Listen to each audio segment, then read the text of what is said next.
투박하지만 정직하다. 비평을 비평하는 남자 서영석. 그가 바라본 세상. 사설과 칼럼을 통해 오늘을 짚어본다. 서영석의 라디오 비평.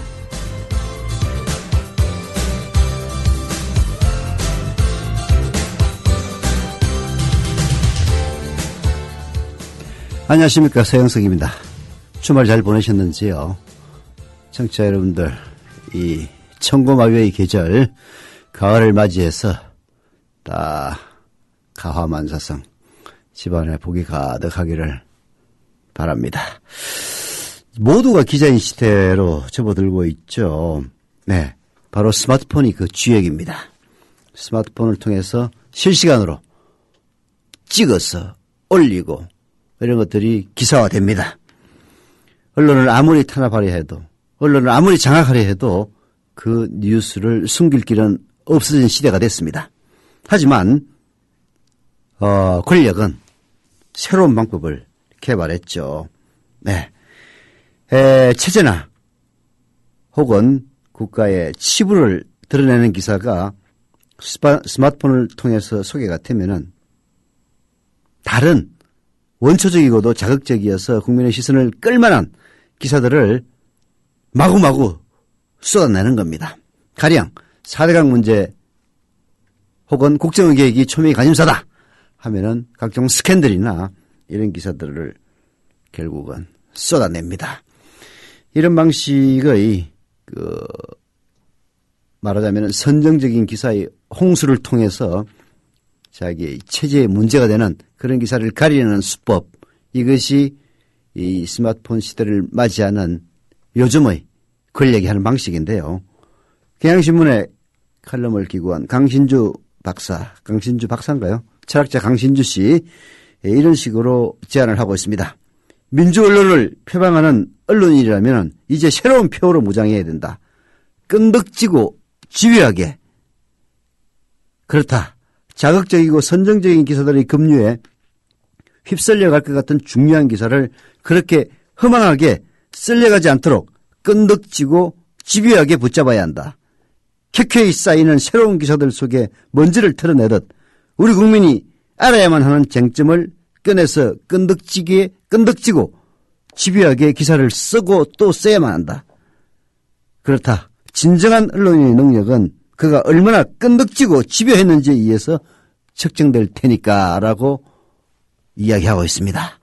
정말 가슴에 와닿는 지적입니다. 기자라면 그야말로 선정적이고 말초적인 스캔들, 연애, 불륜 이런 기사의 홍수 속에서 국민들이 진정으로 알아야 될 사안에 대해서는 집요하고도 끈덕지게 취재하는, 그래서 기어코 그러한 홍수를 넘어서 정말로 알아야 될 기사를 국민들에게 전달하는 그런 언론인이 되어야 되겠다. 저는 현장 기자는 아닙니다만은 한번 다짐해 봅니다. 10월 13일이죠. 10월 14일입니다. 요즘 날아가는 줄 몰라가지고. 10월 14일 라디오 비평 시작합니다. 함께하고 계신 방송은 정치평론가 서영석 미디어 협동조합 이사가 진행하는 라디오 비평입니다. 지상철 조합원 신청 광고입니다. 강화대교 앞에서 개념 부부가 만드는 개념 곰탕 연지연 곰탕. 연지연이란 가마솥의 장작불로 온종일 구워내는 곰탕을 서로 나누어 이어지는 인연이란 뜻입니다. 연지연 곰탕이 민주주의를 열망하는 조합원 여러분과 국민의 건강을 책임지겠습니다. 곰탕 포장 판매는 한 팩 800g에 7,000원이며 7팩 이상은 무료 배송으로 드립니다. 연지연 곰탕은 강화대교 입구에 위치해 있습니다.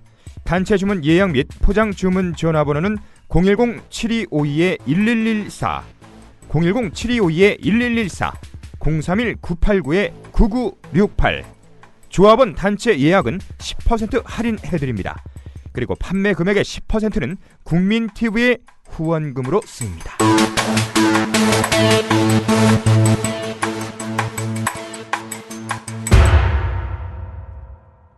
잉잉잉글리시 공부해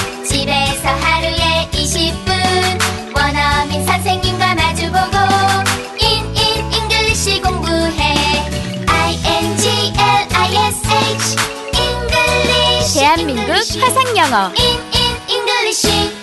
화상영어 잉글리시가 이제 4천만 국민 모두의 영어 말하기 고민을 해결합니다. 문의전화 1688-0546, 1688-영어4U. 국제 품질 인증 ISO 9001을 획득한 화상영어 잉글리시가 국민TV 청취자분들께는 10% 특별 할인 혜택을 드립니다. 네. 인간은 다른 사람을 평가할 때 자기 기준에 의해서 평가를 합니다. 예. 다들 그렇죠. 자기 기준에 의해서 평가를 합니다. 착한 사람들은 상대방이 착하리라는 전제 속에서 이를 전개를 하죠. 나쁜 놈들은 세상이 다 사기꾼이란 전제 속에서 이를 전개를 합니다. 자, 그렇게 됐을 때 착한 사람은 과연 바보입니까? 정말 원초적인 질문이 아닐 수가 없습니다. 오늘 한겨레신문 김규원 통일외교팀장의 칼럼 냉정한 눈으로 세계를 이라는 제목의 칼럼은 바로 그 문제를 지적하고 있습니다. 노무현 대통령 후임으로 집권하는 이명박이 사람이라고 믿고 했던 모든 일들이 결국은 자기 자신을 공격하는 데 쓰이고 지금도 스스로를 보수라고 일컫는 자칭 보수들이 노무현 대통령과 혹은 진보개혁 세력을 음해하고 비난하는 데 사용하고 있습니다. 김규현 통일외교팀장의 칼럼은 역설적이면서도 정말로 슬프기 짝이 없는 우리 현실을 그대로 보여주고 있네요. 소개해드립니다. 북방 한계선과 대통령 기록물을 둘러싼 모든 논란은 노무현 전 대통령에게 책임이 있다. 그가 뒷일에 대한 선견 없이 정적에 대한 과도한 선의와 시민들에 대한 과도한 신뢰, 역사에 대한 과도한 낙관을 갖고 정치를 했기 때문에 일어난 일이다. 앞으로 누구든지 그와 같은 생각으로 정치를 하면 뒷날 뜻하지 않은 봉변을 당할 수 있다고 생각한다.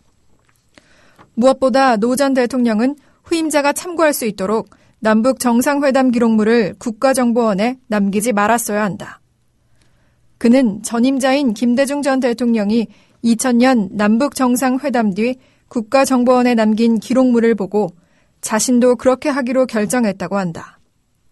그러나 불행히도 그의 후임자는 노무현이 아니라 이명박이었다. 네, 불행은 바로 김대중의 후임자는 노무현이었다는 사실이고요. 그건 불행이 아니죠. 김대중 대통령의 행운은 자신의 후임자가 노무현이었다는 사실이고 노무현의 불행은 자신의 후임자가 이명박이었다는 사실일 겁니다. 이명박.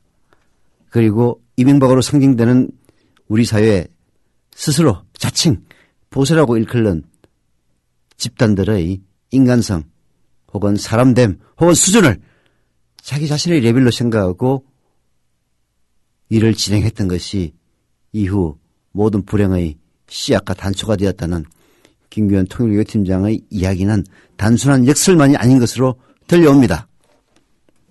남북 정상회담의 기록도 날 것 그대로 남기지 말았어야 한다. 녹음 파일은 당연히 남기지 말았어야 하고 반드시 편집된 것만 남겼어야 했다.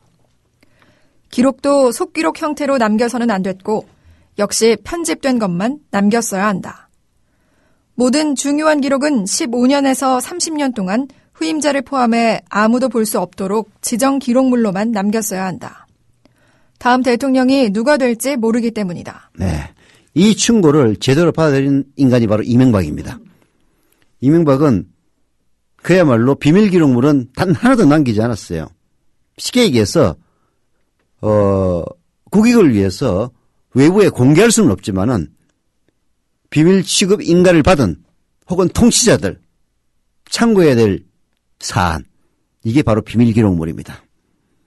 거기에는 자신의 치부가 담겨 있을 수밖에 없기 때문에 다 없애버린 거죠. 그래서 이명박은 비밀 기록물을 단 한 건도 남기지 않았습니다. 왜? 자기 후임자가 그 기록물을 가지고 자기를 공격할지도 모른다고 생각했으니까요. 왜? 자기 자신이 바로 그렇게 했거든. 노무현 대통령의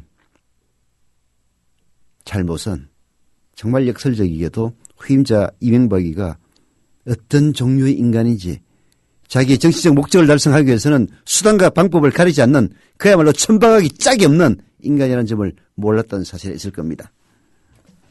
대통령 기록물 관리에 관한 법률을 만들어 임기 중의 모든 기록을 역사에 남기겠다는 꿈도 꾸지 말았어야 했다. 김대중 전 대통령을 포함해 그 이전의 모든 대통령은 임기 중의 기록을 극히 일부만 남겨놓았고 대통령 기록물법 같은 거추장스러운 것도 만들지 않았다. 다른 대통령들처럼 중요한 기록들을 아예 남기지 말았거나 퇴임 전에 없애버렸거나 퇴임 때 이삿짐에 실어 집으로 가져가 버렸어야 한다. 후임자가 그 기록물을 들여다봄으로써 생길 위험이 너무나 크기 때문이다. 네, 그렇게 한 사람이 바로 이명박입니다. 아예 남기지 않았거나 퇴임 전에 샥 없애버리거나 지금 외교부 기록물을 없앴다고 지금 논란이 되고 있죠. 그리고 이삿짐에 실어서 집으로 가져가 버린 인간이 누구냐? 바로 노태우입니다. 그때 노태우에서 김영삼으로 정권이 넘어갔을 때 청와대나 그때는 국정원이 아니라 뭐였나? 안기부였나요? 여하튼 거기에서는 굴뚝에서 검은 연기가 총을 탔다는 그런 믿거나 말거나 이야기도 있죠. 그리고 북방 한계선과도 같은 남북 간의 고질적인 갈등을 풀려고 한 것도 잘못이었습니다. 노무현 대통령은 서해상의 공동 어뢰구역과 같은 남북 모두의 경제적 이익이 되고 평화에도 도움이 되는 아이디어는 노무현 대통령이 내지 말았어야 했습니다. 북방 한계선은 국제법적인 근거가 미약한 것이지만 한국에서 그것을 개선하는 이런 인화성이 불을 붙일 가능성이 매우 강하기 때문이었습니다. 남북관계에 어떤 긍정적인 변화를 시도하면 분단체제에 기생해온 남한의 수구파들은 벌떼처럼 일어나서 빨갱이 종북이라고 비난을 합니다. 또 서해에서 남북 간의 전투가 벌어지건 그런 전투에서 우리 젊은 장병들이 희생되건 개의치 않고 서해에서의 긴장과 갈등을 유지했어야만 했습니다. 그것이 바로 북방 한계선을 포기하려고 했다는 협의를 받지 않는 유일한 길이었기 때문입니다. 라고 김기현 통일외교 팀장은 이야기를 하고 있는데요. 이게 얼마나 비극적이고 커다란 역설입니까? 남북 간의 평화 그리고 우리가 나아가야 될 길 모든 것을 포기해야만이 남북 분단체제에 기생하는 남한의 수구파들에게 공격을 받지 않을 수 있다는 그런 사실 얼마나 불행한 일입니까? 노 전 대통령의 최대 실수는 새누리당이 집권해도 괜찮다고 생각한 것이다. 그들이 집권해도 그동안 발전한 민주주의와 인권, 남북관계가 쉽사리 뒷걸음질 하지 못할 것이라는 순진한 기대는 개나 줘야 했다. 검찰, 경찰, 국가정보원, 군 등 국가폭력기구들이 민주화되고 중립화됐다고 믿은 것도 잘못이었다. 그들은 천성이 수구파이자 주구파이기 때문이다. 네, 검찰이나 경찰이나 국가정보원, 군 등 국가폭력기구들 다 국가가 시민들에게 가하는 폭력기구입니다.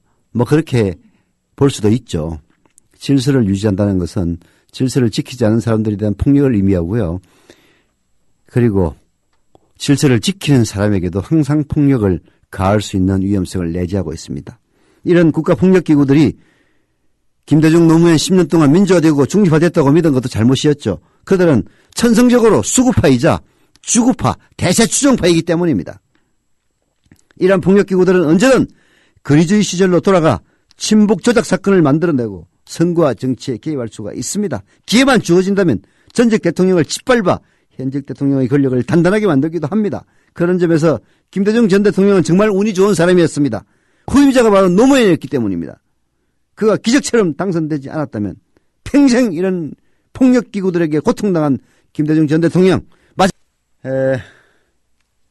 저희의 최대의 행운은 아마 노무현 대통령이 후임자가 되었다는 일일 겁니다. 노무현 대통령이 아닌 이회창이가 만약에 대통령이 됐다고 생각해 보세요. 지금 벌어지는 이 일이 10년 전에 이미 벌어졌을 겁니다. 그래서 김기현 통일외교 팀장은 이런 식으로 희망을 하고 있습니다.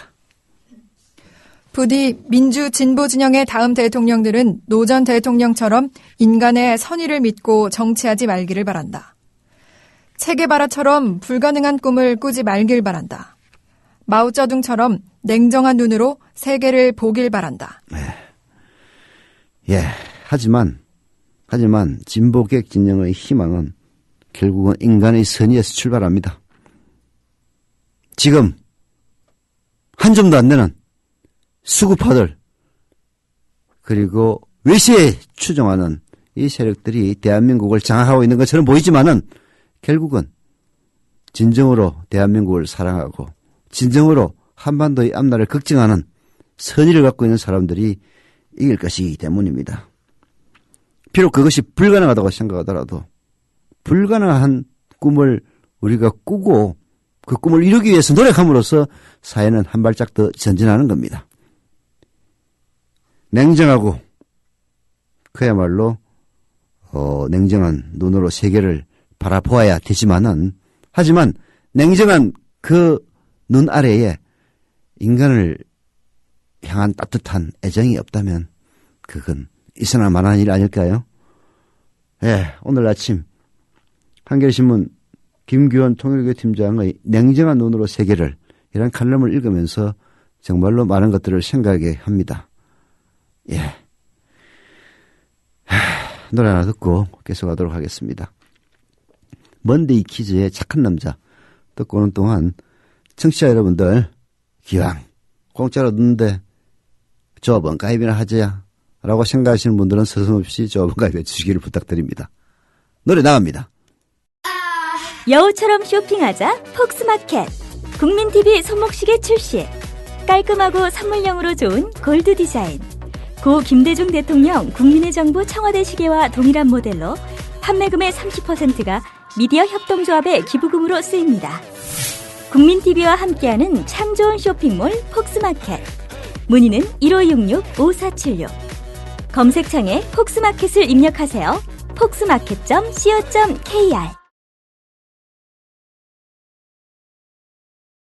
회사로 전화가 왔는 것 같은데요. 최태식 춘천시 석사동의 최태식 예비조합원이 춘천이 낳은 문제아인가요? 김진태 새누리당 의원 때문에 스트레스를 받아서 조합원 가입하겠다고 전화를 하셨다고 합니다. 정치 토크 잘 듣고 있고요. 김진태 때문에 조합에 가입했다! 라는 사실을 꼭 알려달라고 해서 알려드립니다. 출자금은 오늘 넣는다라고 전해왔다고 합니다. 최태식 조합원. 예비조합원이죠. 아직까지는. 감사드립니다. 그리고 조합원 가입 한 분 하셨네요. 딱 한 분 했습니다. 예. 한 분이 아니고 두 분 하셨네요. 서울 노원구 중계 1동의 가류아류라님. 가류아류라. 발음하기가 쉽지 않네요. 조합원 가입 감사드립니다. 전남 구례군 토지면 5mm의 사배님. 역시 조합원 가입 감사드립니다.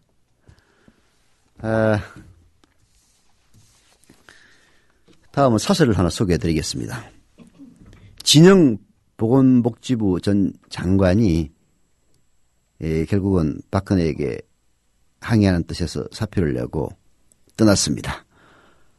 박근혜의 친위대들은 그런 진영을 배신자라면서 마구 몰매를 놓았죠. 하지만 알고 보니까 진영 전 장관이 배신자가 아니라 청와대가 배신자였던 겁니다. 예. 복지부의 기초연금 의견을 깔아뭉긴 청와대라는 제하에 한겨레 사설 소개해드립니다. 기초연금을 국민연금과 연계할 경우 발생하는 국민연금 가입자 손해 문제를 보건복지부가 지난 8월 청와대에 보고한 문건이 공개됐다. 복지부는 특히 국민연금을 오래 가입한 저소득층이 더 불리해질 수 있다고 지적하면서 가입기간 10년 미만의 지역 가입자들은 보험료 납부를 중단하고 기초연금 20만 원을 받으려 할 가능성이 있다고까지 지적했다. 네, 저도 박근혜 정권의 방식으로 국민연금과 연계한다면은 결국은 가입기간 10년 미만의 지역 가입자들 굳이 낼 이유가 없는 거예요. 그래서 보험료 납부를 중단하고 기초연금 20만 원을 받으려 할 가능성이 높다는 얘기를 했는데요. 이미 복지부에서 그런 보고서를 냈다는 겁니다. 나라에서 권장하는 제도를 믿고 따랐던 국민들이 불이익을 당하는 어처구니 없는 일이 벌어진다는 것이고 정부 스스로 이를 인정하는 내용이다. 진영 전 보건복지부 장관이 사퇴한 이유가 더욱 분명해진 것이기도 하다. 진 전 장관은 사퇴 직후 언론 인터뷰에서 국민연금 가입자 100만 명이 탈퇴할 것으로 예상된다고 예견하기도 했다. 네, 이미 그 물꼬가 트인 것 같습니다. 수백 명이 이미 탈퇴하고 있다는 그런 소식이 들려오고 있어요. 결국은 국민연금 가입자 100만 명이 탈퇴한다면은 국민연금 재정에 굉장히 큰 타격을 주는 겁니다. 돈을 아끼기 위해서 공약을 위반해서까지 아니지 국민을 속였었죠. 아주 한도 문구 살짝 집어넣긴 했어요. 공약에 국민연금과 연계한다고.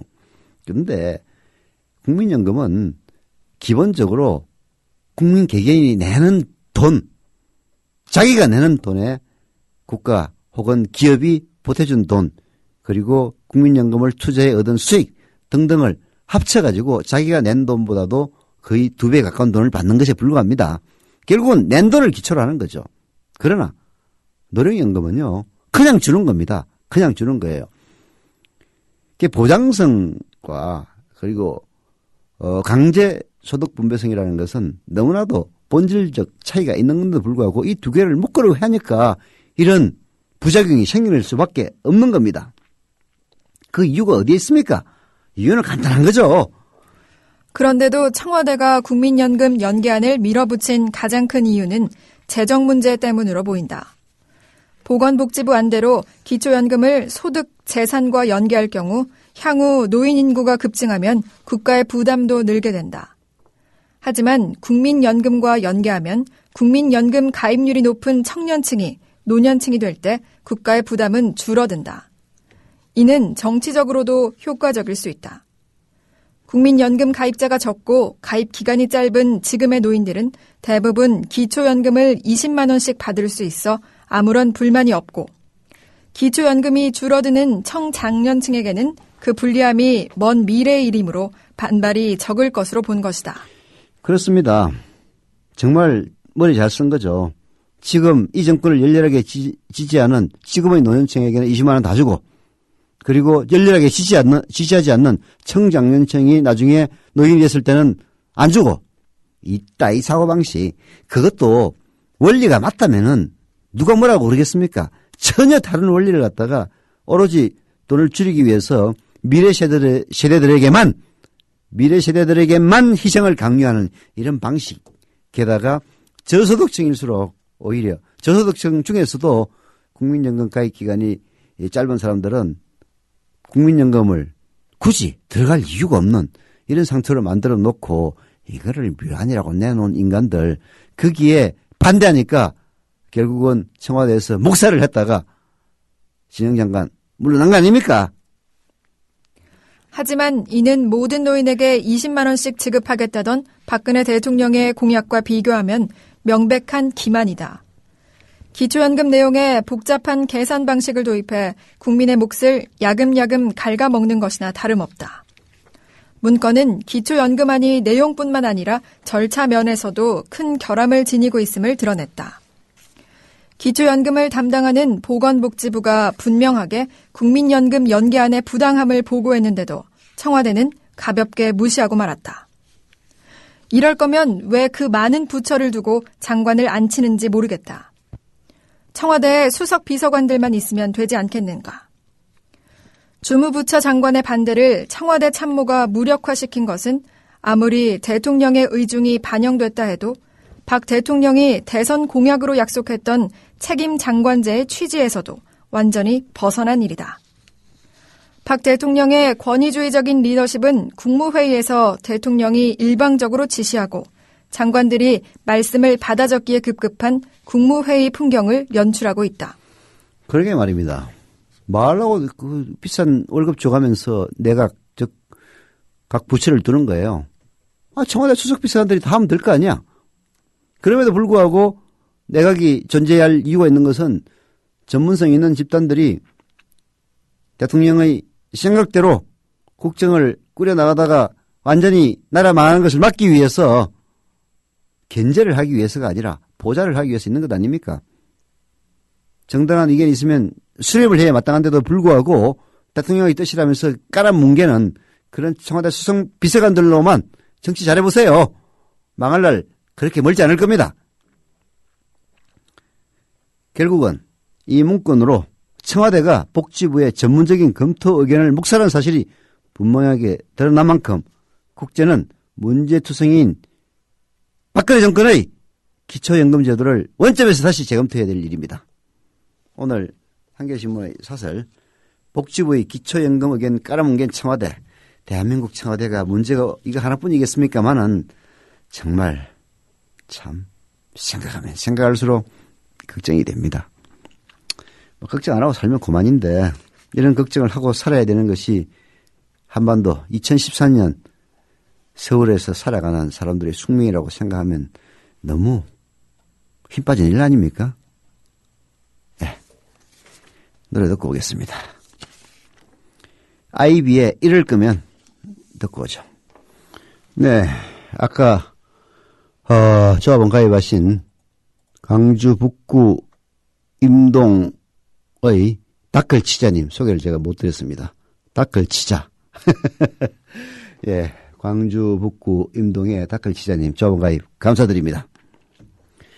1974년이죠. 뉴욕타임스의 보도가 시상을 흔듭니다. 탐사보도 전문기자인 세이머 허씨의 보도였죠. 닉슨 행정부 시기에 미국 중앙정보국이죠. CIA의 비밀공작을 폭로한 것입니다. CIA는 베트남전 반대운동을 주도한 인사들을 불법으로 도청 감시해왔고 피델 카스트로 등 여러 외국 지도자들을 암살하기 위한 업무도 진행했다는 그런 내용이었습니다. 그 파장 엄청났습니다. 미국 상원은 프랭크 처치 의원을 위원장으로 민주당, 공화당, 양당에서 각각 4명씩 참여하는 처치위원회를 구성하고요. 즉 본격적인 조사에 착수를 합니다. 처치위원회는 연방정부 산하의 정보보안기구가 저지른 불법적이고 부적절하며 비윤리적인 활동의 실체를 철저히 규명하고 그 결과에 입각해서 정보기관을 개혁한다는 그런 목표를 가지고 출범했죠. 66일간 모두 70명의 정인들을 소환해 강도 높은 청문회를 진행합니다. 그리고 5만 페이지에 달하는 14권의 보고서를 펴냅니다. 행정부도 위원회의 활동에 적극적으로 응해서 보고서가 나온 직후인 76년 제랄드 포드 미국 대통령은 정부기관의 전반적인 계획과 해외 정보 활동에 대한 대통령의 감독 강화, 외국 지도자에 대한 암살 금지 등을 골자로 하는 대통령 행정명령 11905호를 발동하고요. 의회 또한 해외 정보 감시법을 만들어 법원의 허가 없이 자국민을 감시하거나 감청하는 행위를 금지하게 됩니다. 이것이 저 유명한 CIA의 이른바 도청 감시 해외 지도자 암살 업무 사건이었습니다. 미국은 여야가 그리고 정부가 합심해서 정부기관이 저지른 불법적이고 부적절하며 비윤리적인 활동을 규제하도록 했습니다. 대한민국은 어떻습니까? 아까 김진태 얘기가 나왔는데요. 국정원 위원회 국정조사에 그야말로 여당인 새누리당의 태도는 어땠습니까?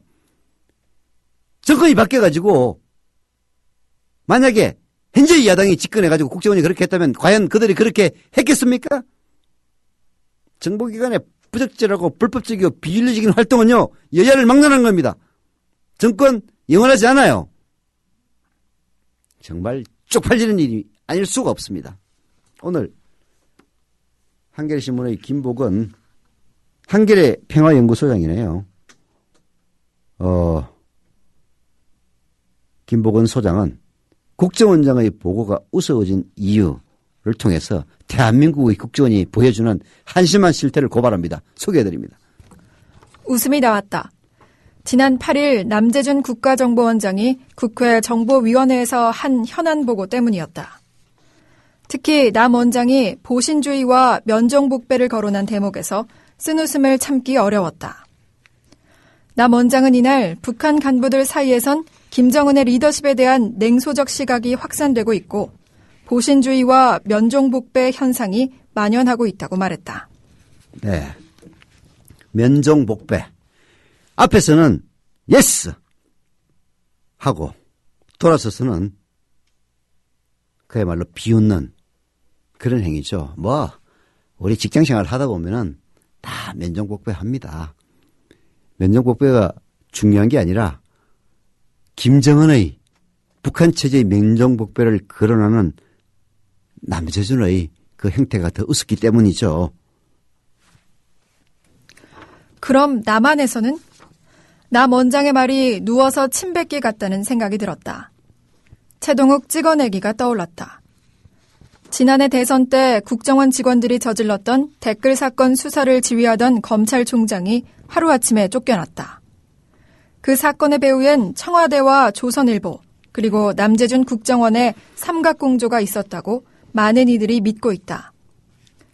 눈 밖에 난 인물은 무슨 수를 쓰든 찍어내는 이런 현실 앞에서 남한의 공직자들이 앞에선 복종하는 듯 하지만 속으로는 딴 마음을 먹는 면종복배와 무관할 수 있을까?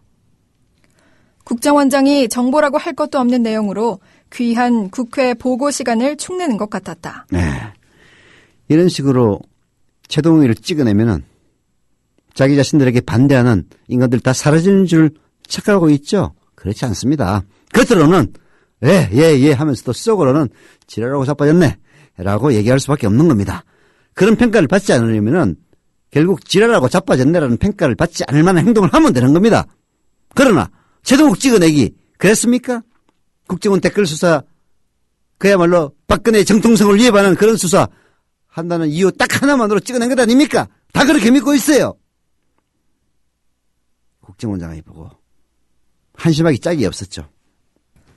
다른 보고도 마찬가지였다. 김정은이 내부적으로 3년 내 무력 통일을 하겠다고 수시로 호언하고 있다는 대목을 보자. 김정은 북한 조선 노동당 제1비서가 언제 어디서 그런 얘기를 했다는 설명이 없다. 그러니 이건 첩보인지 정보인지조차 불분명한 얼치기 보고인 셈이다. 아니 1년에 예산만 조 단위로 쓰는 국정원, 그 국정원의 수장이라는 자가 국회 정부에 출석해가지고 정보인지 첩보인지 근거도 출처도 전혀 없는 이딴 얘기를 하고 있습니다. 그뿐입니까? 한미연합 군사력을 비교할 때 북한의 군사력이 큰 열세임은 다 아는 사실인데도 김정은이 도대체 정신이 있는 걸까라고 생각을 하다가 또다시 웃음을 짓게 됐다는 겁니다. 남재준이 뒤이어서 김정은이 유럽식 잔디광장이나 테마마크 조성에 나서는 등 재원을 낭비하고 있다고 밝히기 때문입니다. 3년 내 무력 통일을 호언하는 인물이 테마파크 조성에 재원을 낭비한다? 그 돈을 군비 정강에 쓰는 것도 아니고 이건 뭐 앞뒤가 안 맞아요. 3년 이내에 무력 통일을 호언하는 그래서 온 돈을 갖다가 전부 군비 정강에 쏟아 넣어도 모자랄 판에 유럽식 잔디광장이나 테마파크 조성에 나서는 등 재원을 낭비하고 있다. 아유, 네 꼬라지를 알아라. 이명박이야말로 그 재원을 낭비했던 대표적인 인물입니다. 4대강에다가 22조 원을 털어넣고 그리고 매년 30조 원의 국가 수입을 그야말로 손실나게 한 부자 감세, 재벌 감세 이런 인간이야말로 재원 낭비한 대표적인 사례 아닙니까? 김정은이가 테마파크나 잔디광장에 돈 쏟아부었으면 얼마나 쏟아부었겠으며 그거를 재원 낭비라고 이야기하는 인간이 바로 그야말로 시정 잡배들도 아니고 대한민국의 초단위의 예산을 펑펑 쓰대는 국정원의 수장이라는 사실이 쪽팔리기 짝이 없습니다. 한 나라 정보기관의 수장이란 사람이 언뜻 보기에도 상반되는 내용을 아무런 모순도 느끼지 않고 국민의 대의기구에 보고할 수 있다는 사실이 신기했다. 남 원장은 이 밖에도 북한이 최근 영변 5메가와트 원자로를 재가동했다고 보고했지만 국방부가 곧이어 영변 원자로와 관련해 확인된 것이 없다고 부인하면서 망신을 당하기도 했다. 국방부가 그래도 국정원장 체면을 감안해서 영변 원자로와 관련해 확인된 것이 없다라고 얘기한 겁니다. 남재준은 북한이 최근 영변 5메가와트 원자로를 재가동했다라고 얘기했지만 국방부는 재가동하지 않았다고 얘기하는 겁니다. 국정원 내부에서 보고 내용을 검토조차 안 한 것입니까 정말? 아니죠. 오히려 철저하게 준비했을 가능성이 높습니다. 그런데 결국 우선 보고가 된 것은 그 목적이 국익 향상이 아니기 때문일 것입니다. 국정원 개혁 요구라는 국민의 거대한 명령에 맞서보려는 게 바로 주 목적이었을 겁니다. 이에 따라서 존재감을 부풀리려다 보니까 발언도 안 되네. 열받아서. 앞뒤 안 맞는 내용들까지 마구마구 집어넣은 겁니다. 국정원이 이럴 때일수록 좀 더 신중하게 국민이 동의할 수 있는 보고를 했다면 과연 어땠을까요? 남자준의 국회보고 3일 뒤인 11일 우상호 민주당 의원은 북한 경제건설의 현황과 전망 등의 국정감사 정책 자료집을 냈습니다. 우상호 의원은 자료집에서 북한의 대중국 교역 의존도가 90%에 이르고 지하자원의 97%가 중국으로 흘러들어가고 있다고 밝혔습니다. 국정원이 국회보고에서 북한의 경제 현황 변화, 특히 북한의 대중국 경제종속 현상을 보고하고 대안까지 고민했다고 생각해 봅시다. 국정원이 그렇게 조용하지만 설득력 있는 내용을 말했다면 국정원이 그래도 꼭 필요한 기관이다 라고 인정하는 국민이 늘어날 수도 있었을 겁니다. 그런데 믿거나 말거나 도대체 정보인지 첩보인지 근거도 아무런 그야말로 개연성도 없는 그딴 거를 갖다가 국정원장이 보고라고 떠들어대고 쪽팔립니다. 쪽팔려! 국정원장의 우스운 국회보고는 국정원이 아직도 우리 국민의 수준을 낮춰보고 있음을 드러낸 것입니다. 여전히 댓글 공작 마인드로 국민을 대하고 있는 거예요. 그 댓글 공작 마인드에서 벗어나는 것만이 진정으로 국정원이 사는 길임을 남자주는 그리고 국정원은 하루빨리 깨쳐야 할 겁니다. 예. 라디오 비평 오늘 순서는 여기서 마칩니다. 내일 뵙겠습니다.